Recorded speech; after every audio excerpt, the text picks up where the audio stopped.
Hello everyone, welcome back to Film and Flash, and today we're reviewing the Polaroid Impulse Special Edition Autofocus.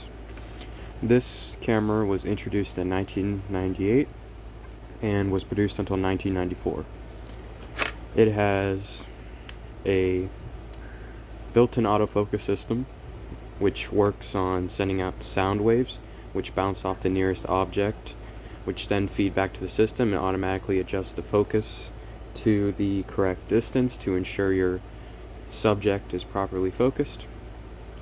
This is your exposure adjustment, although I believe typically you would go all the way over here to darken the image and all the way over here to lighten the image. The flash cannot be turned on and off. The only way to disable the flash, technically speaking, would be to cover it with your thumb when you're going to take a picture.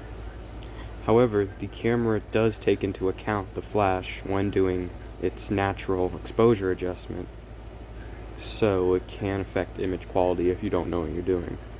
This is a 600 film camera. Film is loaded by sliding this button forward. Sorry, it's a little stuck.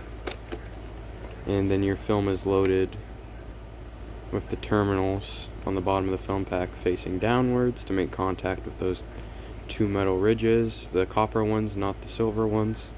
This is actually here to make sure you don't load SX70 film into the camera.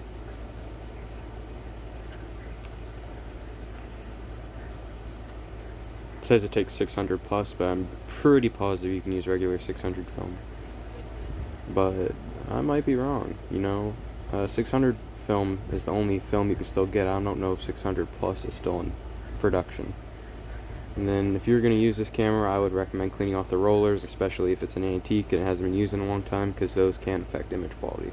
Anyway, once you load your film back in until it goes all the way back and won't go any further, push this up and then it will eject the blank film slide. Then you'll be ready to shoot. This is your viewfinder, and you look in your viewfinder through here. This is your shutter button. This light will, I don't know if it probably turns green or blue, one or the other. It turns some color, and that lets you know that the flash is ready to be used. Every time you take a photo, you'll hear the high-pitched ringing sound as the camera recharges its capacitors to allow the flash to turn on again. And then you can click the button, and that will take the photo. This is your film counter right here, and when this is shut, it covers the lens to avoid scratching it. So if you want to turn this camera on, you essentially, all you have to do is click that. See, it even says right up here. Unfortunately, if you want to just push this in, it would automatically put this lens out. It's honestly a pretty cool design if you ask me. And then this right here is your autofocus. There isn't too much to say about this camera. It is lightweight, and you can pick them up for typically $30. This specific model was made in the UK, like much of Polaroid's 80s to 90s cameras.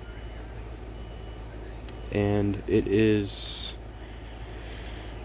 one of the, I wouldn't say few, but it's one of the cameras that Polaroid would put the autofocus system on.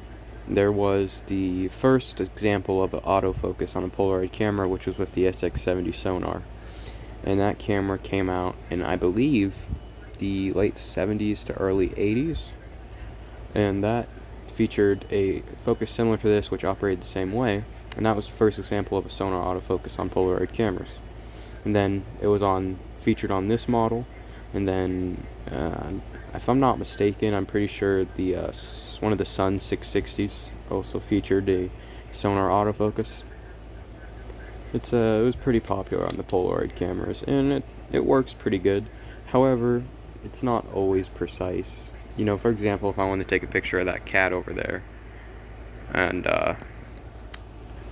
there's a good chance that the sound waves might bounce off of something else and get the focus wrong. So manual focus is probably better overall than this, because automatic, while it is more convenient for some, it doesn't allow for a precise focus adjustment on your camera.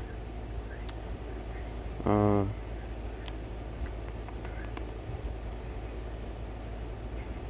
don't know.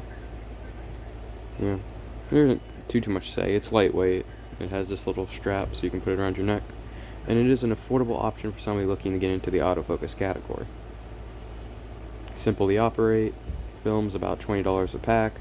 You get pack of 8. It's not the best bang for your buck, but it is what it is.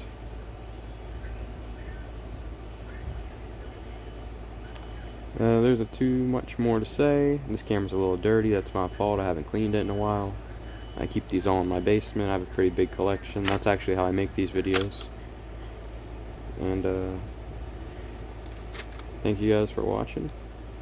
Oh, this has a plastic lens, and then, you know, it's essentially all automatic.